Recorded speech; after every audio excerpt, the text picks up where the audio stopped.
শুভ সকাল বন্ধুরা, আমার নতুন একটি ভিডিওতে তোমাদের অনেক অনেক স্বাগত। এখন বাজে গিয়ে 8টা। আজকের ব্লগটা এই 8টা থেকে স্টার্ট করলাম। আর সকালবেলায় দেখো গোয়ালা দুধ দিয়ে গেছে, দুধটা জাল দিয়ে নিলাম। Good morning friends, welcome back to my another video. কেমন আছো তোমরা? আশা করছি যে যেখানে আছো সকলে খুব ভালো আছো, আমরাও ভালো আছি। এখন বাজে গিয়ে পাক্কা 8টা। আর আজকের ব্লগটা এই 8টা থেকে স্টার্ট করলাম। সকালবেলায় ঘুম থেকে একদম ওঠার ইচ্ছে ছিল না, জোর করে উঠেছি, যেহেতু মেয়ের স্কুল আছে, উঠতে হবে। মেয়েরও ইচ্ছা ছিল না, কাউরেরই ইচ্ছা ছিল না। আজকে উঠেছি উঠবো না করে 6টা 20 হবে তখন উঠেছি। আর মেয়ের স্কুল 7টা 15-তে, তবে রেডি করিয়ে একদম পাঠিয়ে দিয়েছি স্কুলে। আর তোমার দাদা ভাই নিয়ে গেছে স্কুলে, আমি যাচ্ছি না, এখন আনতে যেতে হবে মনে হয়। তো চলো যাই হোক, এখন টিফিনে কিছু বানাবো। হ্যাঁ, তারপরে কাজ করবো না করে মানে মেয়েকে স্কুলে পাঠিয়ে দিয়ে আবার ঘুমানোর ইচ্ছে ছিল, তো ঘুমাইনি। মানে টুকটুক করে কাজগুলো সব করে নিয়েছি, এর জন্য হয়ে গেল। নাহলে ঘুমালে পরে আবার যদি শুতাম তাহলে ঘুমাতাম একটু হালকা হালকা ঘুমিয়ে 9টা 10টার সময় উঠতাম। এর জন্য আর ঘুমাইনি, শুইনি। তো কাজ হয়ে গেছে, সকালে বাসি কাজকর্ম। টিফিনে কিছু বানাতে হবে, তো চলো টিফিনে কি বানাবো অবশ্যই তোমাদের সাথে দেখাবো। আর আজকে ব্লগটা তোমরা সারাদিনের ব্লগটা দেখতে থাকো, আশা করছি তোমাদের অনেক ভালো লাগবে। আর নতুন বন্ধু হয়ে থাকলে প্লিজ চ্যানেলটা সাবস্ক্রাইব করে দিয়ে পাশে থেকে যেও নতুন নতুন ভিডিও দেখার জন্য। আর সকালে টিফিনের জন্য আজকে থাকছে ঘুগনি মুড়ি, মানে ঘুগনি বানাচ্ছি। আর বেশি সেদ্ধ হয়ে গেছে, দেখছো, বেশি সেদ্ধ হয়ে গেছে। আর সকালবেলায় আমার কিন্তু স্নান পুজো হয়ে গেছে। চলো ঘুগনিটা করে নিই।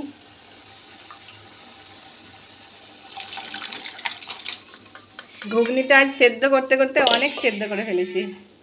হ্যাঁ, আজকে দই পাতবো। ঘুগনিটা করে আগে আমি বাইরেরটা পরিষ্কার করব। বাইরে জল এসছে, টাইম কলে জল দিয়েছে, নতুন টাইম কলে। তো টিফিনে মুড়ি খাওয়ার জন্য আমি ঘুগনি করে রেখে চলে এসেছি। এই দেখো, এদিকটা পরিষ্কার করব, বাড়ির সাইডটা যেখানে টাইম কলের জল লাগানো আছে। আর পুরনো টাইম কলের জলটা তো একদমই পড়তে চাইছে না, অল্প অল্প অল্প পড়ছে, জানি না কেন। হ্যাঁ, আর একটা সুখবর যেটা তোমাদের আগে শেয়ার করেছি, বলেছি যে নতুন কল দিয়েছে, নতুন টাইম কলেরই জল দিয়েছে।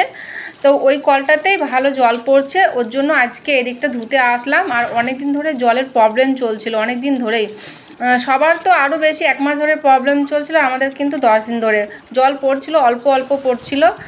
তো চলো যাই হোক, এখন নতুন করে জল দিয়েছে, সেই জন্য আরও চলে আসলাম এদিকটা পরিষ্কার করতে। নাহলে মাঝে সাঝে এটা পরিষ্কার করে থাকি, আর অনেক দিন ধরেই পরিষ্কার করা হয়নি এদিকটা।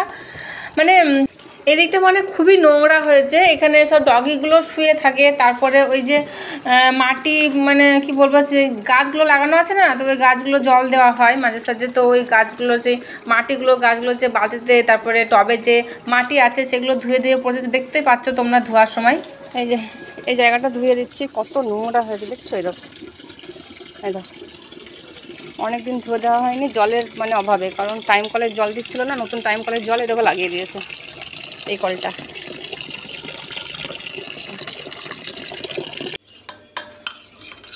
চলো এখন বসাবো দই। অনেকদিন দই বসানো হয়নি। এর মধ্যে দই নিয়েছি, সামান্য পরিমাণ দই নিয়েছি, দুধ দিয়ে দিলাম। অল্প একটু বসাবো, বেশি বসাবো না, দুপুরে খাওয়ার জন্য। তোমাদের দেখাবো দইটা কেমন হয়েছে, কীরকম বসেছে দেখাবো তোমাদের। চলো, তোমাদের দাদাভাই চলে এসেছে। আর তোমাদের দাদাভাইয়ের জন্য এই যে মুড়ি আর ঘুগনি। আসো গো, আসো বসো, ওখানেই খাবে। সাইকেল তালা মারো নি, তাহলে ঘুগনিটা ঢেলে নাও। আমি ভাত আছে, কটা পান্তা আছে, খাবো। মাছ আছে তো? না, মাছ আছে, আর নেবো না মাছ। বেশ, কালকে নিয়ে আসিও।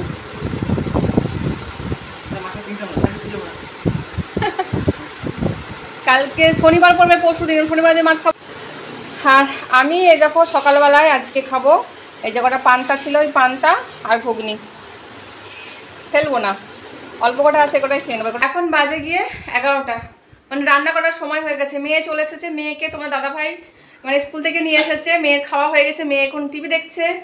আর আমি করবো গিয়ে রান্নাঘর পরিষ্কার, যাওয়া তোমার দেখাচ্ছি। রান্নাঘরটা অর্ধেকটা পরিষ্কার করবো, মানে 3 ভাগে 2 ভাগ পরিষ্কার করবো, 1 ভাগ রেখে দেবো, 1 ভাগ কালকে করবো।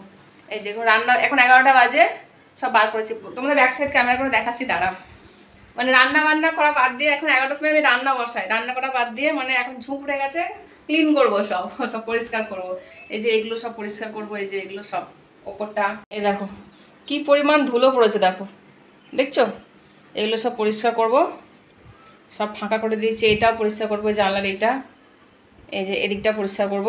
এই দেখো সব বার করে রেখে দিয়েছি। এই যে নিচে সেরকম মানে জিনিসপত্র আমি রাখি না, গ্যাঞ্জাম করে রাখি না, তাহলে বেশি আরশোলা এমনিতেই হয়েছে। চক আনতে হবে, আরশোলা স্প্রে আনতে হবে, কিন্তু আরশোলা মারা কিন্তু আনাই হয় না। রান্নাঘরটা অনেক দিন ধরেই নোংরা হয়ে পড়ে আছে, তো পরিষ্কার করব করে আর করে ওঠা হয় না। মানে এই আজকে করব, কালকে করব, পরশু করব, এরকম করে রান্নাঘরটা পরিষ্কার করা হয় না। তো আজকে আমি জোর সোর দিয়ে লেগে পড়েছি রান্নাঘরটা পরিষ্কার করতে। মানে একবার যদি ইচ্ছে জেগে যায়, একবার যদি ঝোঁক উঠে যায় যে আমি রান্নাঘর পরিষ্কার করব কিংবা পরিষ্কার করব, ক্লিন করব সব কিছু, তাহলে পরে এভাবেই চলতে থাকে কাজ। তো আজকে কিন্তু রান্না বান্না সব ফেলে রেখেছি, আগে ক্লিন করব তবে গিয়ে রান্না করব। তো সব জোর সোর দিয়ে দেখতেই পাচ্ছ পরিষ্কার পরিচ্ছন্ন করছি। আর এর মধ্যে আছে সার্পো জল নিয়েছি, আমি এবার সার্পো জল দিয়ে পরিষ্কার করছি। আর নিচের ওইগুলো বলছিল কেরোসিন দিয়ে নাহলে দিয়ে কলিন দিয়ে পরিষ্কার, কলিন আছে আলমারির ওপরে তোলা আছে, কিন্তু আমি ছুতে পাবো না। আর তোমার দাদাভাই সেই টাইমে ছিল না বাড়ি, তো এই জন্য কলিনটা নামানো হয়নি, তো সার্পো জল দিয়ে চালিয়ে দিচ্ছি। আর রান্নাঘর সার্পো জল দিয়ে পরিষ্কার করতে ভালো হয়, যেহেতু তেল চিটে থাকে, কেরোসিন দিয়েও পরিষ্কার করা যায়। যা নোংরা হয়েছিল রান্নাঘরটা, বাবারে আমার মুখটাই দেখাবে। আরে মোছাটা তো দেখাও। এমন ক্যামেরাম্যান ধরে নিয়ে এসেছি, কি বলবো আর। কি যে নোংরা হয়েছিল সত্যি। এখন এইটা বাকি আছে, গ্যাসটা মুছতে বাকি আছে, এগুলো হয়ে গেছে। গ্যাসটা মুছলে হয়ে যাবে।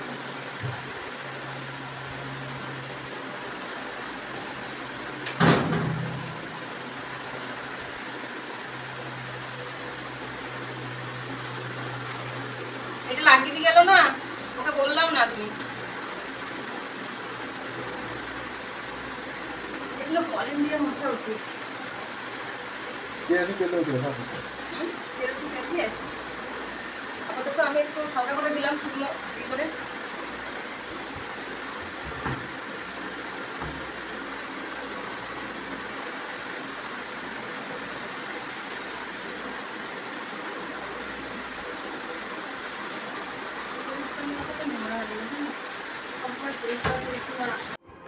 এই দেখো পরিষ্কার পরিচ্ছন্ন সব কমপ্লিট হয়ে গেছে, একদম চকচকে করে দিয়েছি।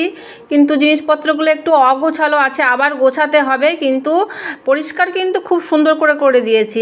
আর পরিষ্কার করার পরে দেখো রান্না বসিয়ে দিয়েছি, একটা হাঁড়িতে বসিয়েছি ভাত, আর একটা কড়াইয়ের তরকারি মানে মাছ ভাজবো। তেল দিয়ে রেখেছি, ধোঁয়া উঠছে, গরম হয়ে গেছে। তো চলো মাছগুলো ভেজে নিই। আর এটা হচ্ছে এই কাতলা মাছের মানে বাচ্চা, আর বাটা মাছ। তো ওটা কষা কষা করে রান্না করব, খুব ঝোল ঝোল করব না, একটু কষা কষা করে করলে ভালো লাগবে, যেহেতু পুকুরের মাছ তো একটু আঁচটে গন্ধ থাকে বেশি। তো চলো এই দেখো ঝোলটা করে নিচ্ছি। ঝোল তো না, মানে কি বলবো, দুরকম মাছ দিয়ে কষা, মানে আলাদা আলাদা করে করবো, এই জন্য ভাবছি ধুর একবারেই ছেড়ে দিই, বাটা মাছ আর কাতলা মাছ একবারে রান্না করে দিই, সে যাবে তো এক জায়গায়। কিন্তু কি বলবো, দারুণ হয়েছিল। আমি তো ভয়েসটা পরে দিচ্ছি। এই দেখো জাস্ট কালারটা দেখো কত সুন্দর হয়েছে।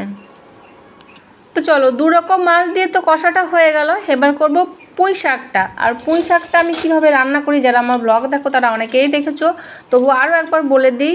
আমি পুঁই শাকটা করব নানা রকম সবজি দিয়ে আর মসুর ডাল দিয়ে করব, আর পেঁয়াজ রসুন ফোড়ন দিয়ে করব, কোনো মশলা ছাড়াই। ভীষণ ভালো লাগে খেতে এইভাবে, তোমরা একবার ট্রাই করো। আবারও বলছি, যারা আজকে আমার ব্লগটা দেখছো তাদেরকে বলছি। তো চলো প্রথমে আমি এটা একটু জাস্ট একটু ভাপিয়ে নেবো, সেদ্ধ করে নেবো।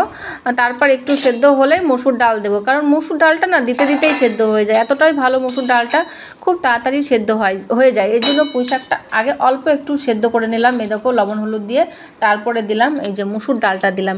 এবার এটা সব একসঙ্গে সেদ্ধ হয়ে আসলে এবার আমি মানে পেঁয়াজ দেব, আর ফোড়ন দেব, শুকনো লঙ্কা দেব, আর রসুন দেবো। রসুন না দিলে হয়, শাকে তো রসুন দিতেই হবে, তাই না?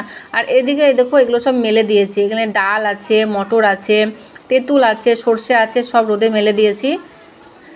এই যে বাইরে প্রচুর পরিমাণে রোদ, দেখতেই পাচ্ছ তোমরা।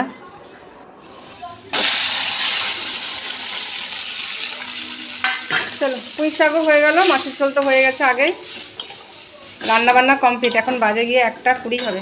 তোমার দাদাভাই এখনও আসেনি, আসলে পরে একসঙ্গে আমরা খেতে বসবো।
আর সারাদিন খাটাখাটনি করে এই দেখো একবার রাতের বেলায় আসলাম। রাতের মেনু কি করেছি দেখো, ডিমের কারি করেছি আর মাছের সেই কষা ছিল, ওই দিয়ে ভাত খাওয়াবে আজকে। আর সারাদিন মানে কাজকর্ম করে সন্ধ্যাবেলায় আর কিছু করতে ইচ্ছে করে না। তোমাদের দাদাভাই এবার লুঙ্গি পড়েছে আজকে সন্ধ্যাবেলায়। তো চলো আজকের ভিডিওটা এই পর্যন্ত রাখলাম, কালকে আবার দেখাবে নতুন একটা ব্লগের সঙ্গে তোমাদের।